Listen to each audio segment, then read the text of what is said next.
Sementara dari arah utara, gemuruh angin tertiup kencang.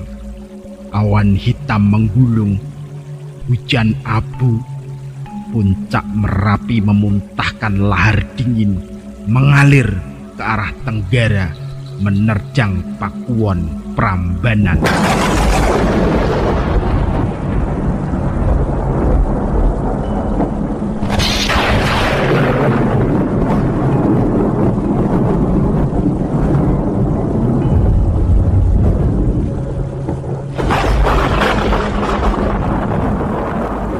Malam itu merupakan malam yang menyengsarakan bagi Wadyabala Pajang.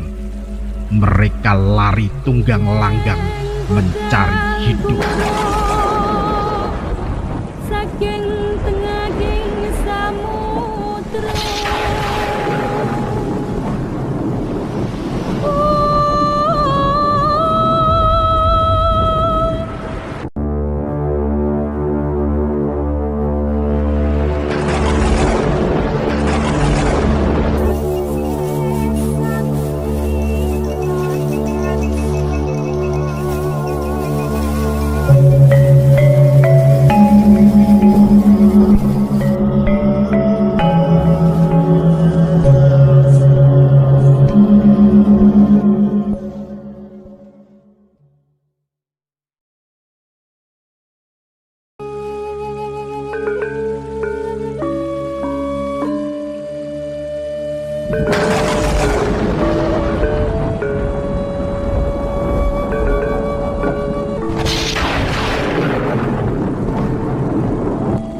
Sultan Pajang dengan Kadang Sentono dan para Nayaka Mantri berkumpul di tempat yang agak tinggi.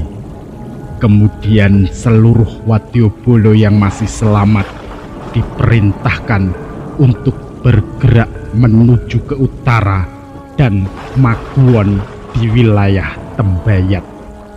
Maksud Sultan Pajang sekalian untuk melakukan ziarah pada Sunan Bayat. Kemudian Sultan Pajang mendorong pintu makam, namun tidak bisa dibuka.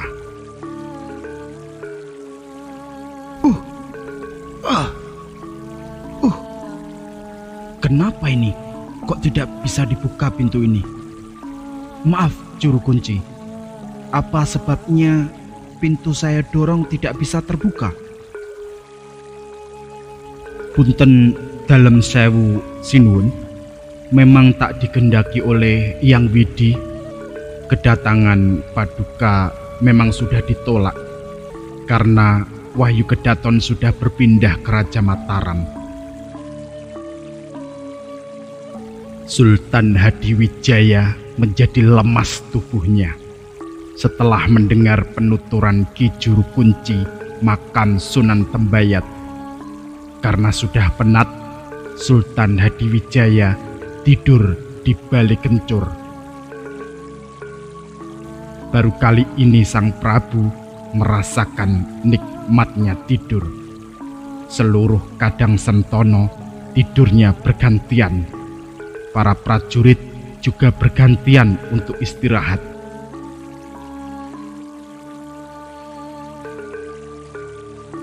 Keesokan harinya, mereka sudah merasa bugar kembali.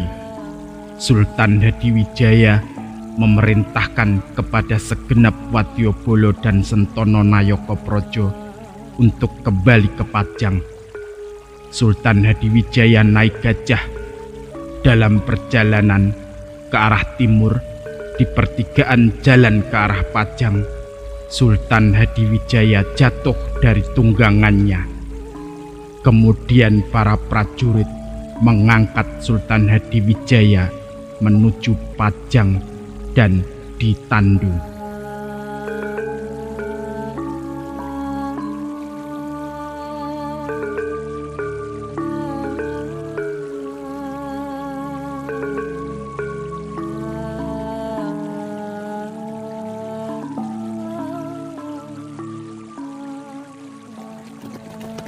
Danang Sutawijaya mendengar laporan dari prajurit Sandi tentang perjalanan Sultan Hadiwijaya menuju Pajang ketika di makam Sunan Tembayat hingga perjalanan pulang dan jatuh dari tunggangannya. Senopati Engalogo dengan dikawal 40 prajurit Pinilih bergegas menyeberangi Kali Opak untuk menjenguk ramandannya yang menderita sakit.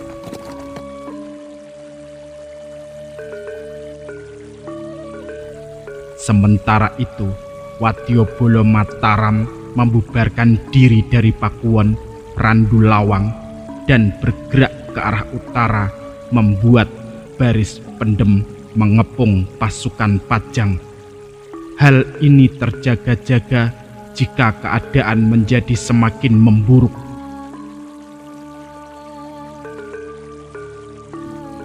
Poronayaka Praja dan Kadang Sentono Pajang sama sekali tidak menduga jika Senopati akan menyusul secepat itu.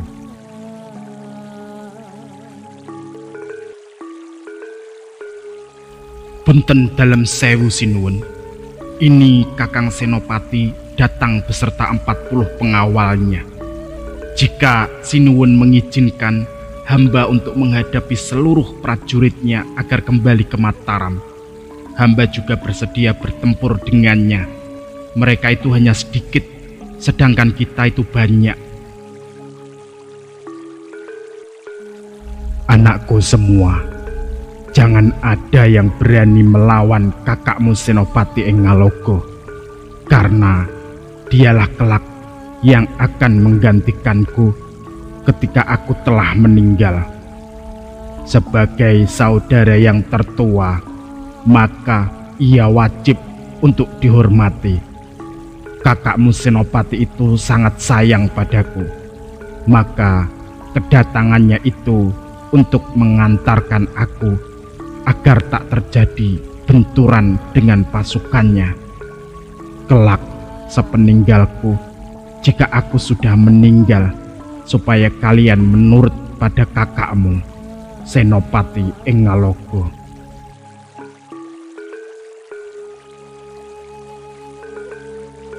Pangeran Benowo setelah mendengar ramandannya menasehati dengan suara yang lirih tadi, dalam hatinya menangis.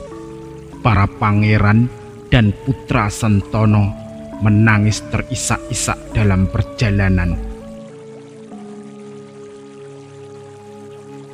Singkat cerita, perjalanan Sultan Hadiwijaya telah sampai di kerajaan Pajang. Setelah Sang Prabu masuk ke dalam kedaton, Senopati Engalogo beserta 40 pengawalnya melanjutkan perjalanannya menuju ke arah desa persembunyian Tumenggung Mayang.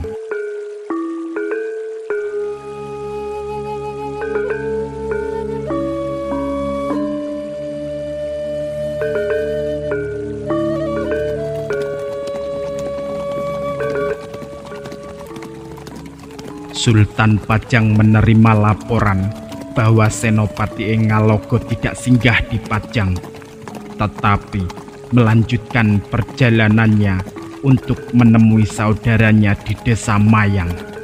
Kemudian Sultan Hadiwijaya mengutus Wimbosoro untuk memanggil Senopati.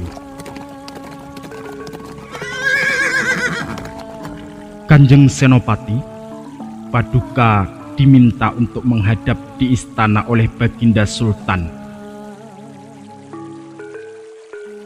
Wahai utusan, katakanlah pada ayahanda, aku menyadari bahwa sebenarnya sudah pamit meninggalkan Pajang, tetapi menunggu kehendak Hyang Widi.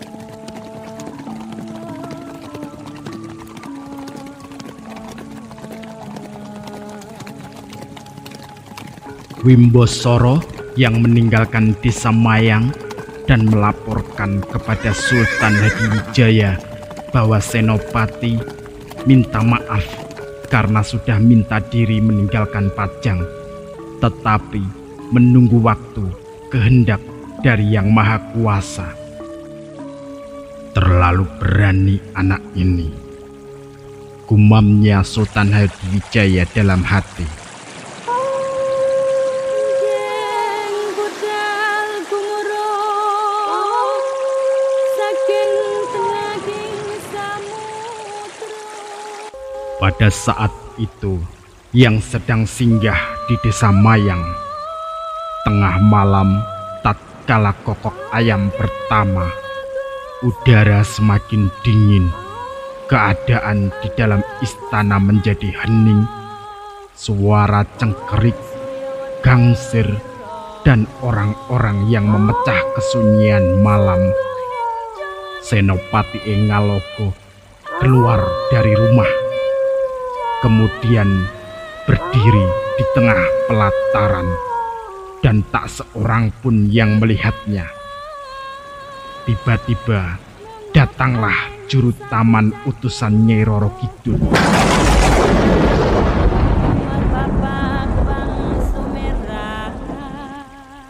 Setelah memberikan sembah, kemudian menundukkan badannya yang sebesar bukit itu tengkurap di hadapan Danang Sutawijoyo.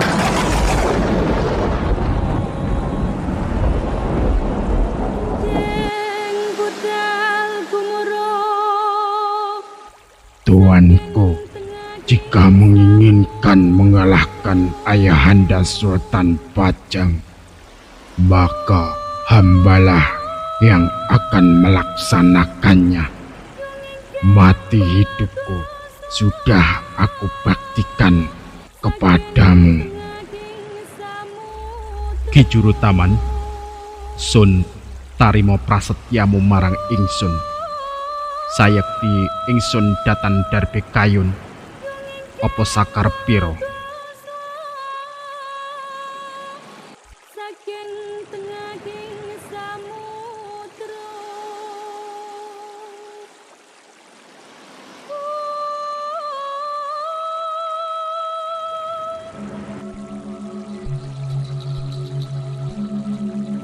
Kemudian juru taman memberikan sembahnya dan keluar menuju ke dalam istana. Ketika itu, Sultan Pajang sedang duduk bersama para putra Sentono dan Pangeran Benowo. Tiba-tiba, mendadak sang Prabu jatuh pingsan tanpa sebab. Setelah juru taman meninggalkan desa Mayang, langsung menuju ke dalam istana di mana sang Prabu berada. Kemudian mencekik leher Sultan Pajang sampai pingsan.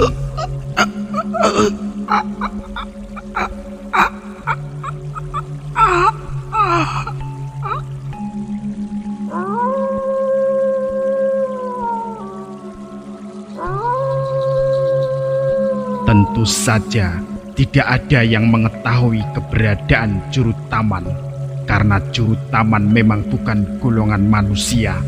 Ia adalah orang kepercayaan Ratu Kidul yang diabdikan kepada Senopati Engaloko.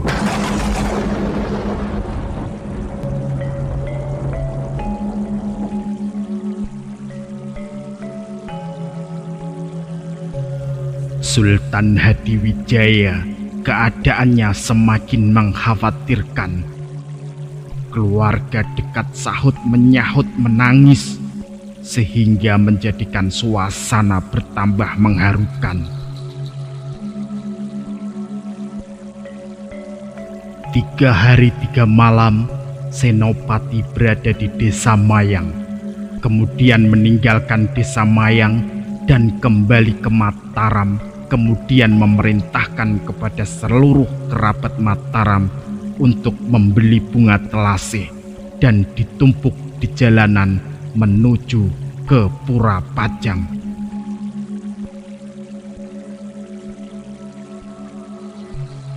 Kejadian itu membuat Sentono Dalem ing Pajang menjadi terkejut. siapa yang telah meninggal.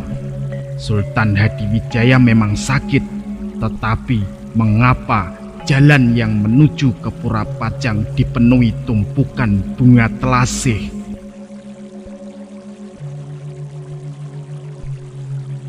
Kemudian Pangeran Benowo masuk ke dalam istana dan menghadap Sultan Hadiwijaya. Nyuwun sewu Rama, putra Baginda Kakang Senopati menyuruh orang-orang membeli bunga telasih dan ditumpuk di jalan menuju ke istana. Apa maksudnya? Kakangmu Senopati Mataram itu sangat berbakti pada orang tua. Ia memang waskita mengetahui bahwa aku hampir meninggal dan dia akan menggantikannya.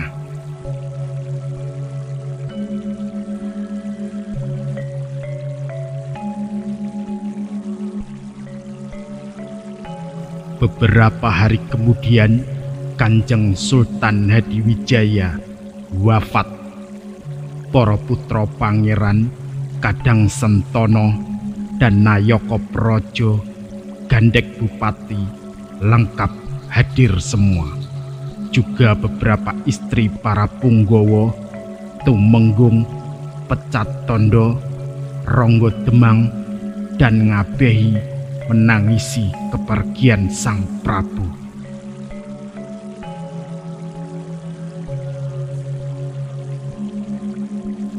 Lalu Pangeran Benowo mengutus Kipatih dan beberapa Sentono Dalem untuk memberitahukan kepada Senopati ing Ngaloga bahwa Sultan Pajang telah meninggal dunia.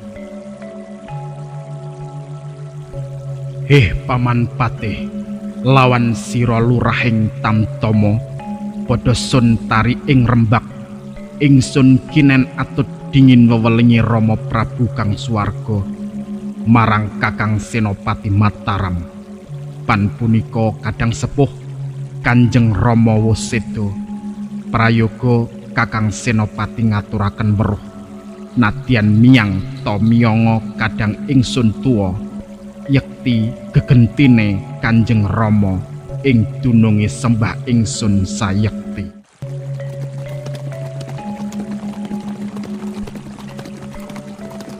Sementara itu Kipatih sudah sampai di Mataram dan menemui Senopati ing Ngaloga. Dengan penuh rasa hormat dia berkata,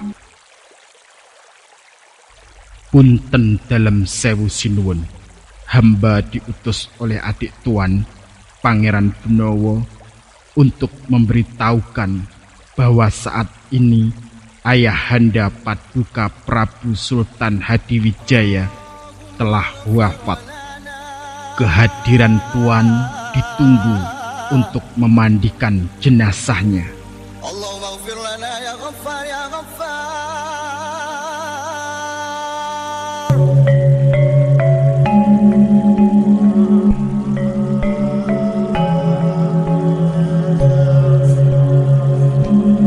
Senopati ing Ngaloga setelah mendengar penuturan utusan dari Pajang, matanya berlinang, akan menangis tetapi ditahannya.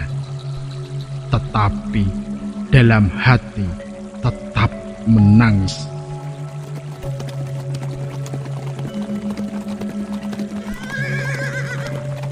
Kemudian mengambil kuda dengan sekali sentak, maka kuda melesat ke arah Pajang. Senopati telah sampai di Pura Kesultanan Pajang. Setelah menambatkan kudanya, segera menuju ke rumah peristirahatan di Pringgitan Timur.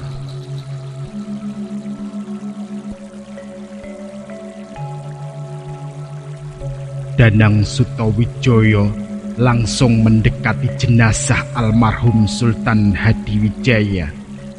Dalam hatinya menangis, tak jauh beda ketika Sultan masih hidup. Pemberian penghormatan yang terakhir dilakukan setelah memandikan jenazah. Kemudian dia menyolatinya. Setelah selesai, selanjutnya jenazah dikebumikan di desa Butuh.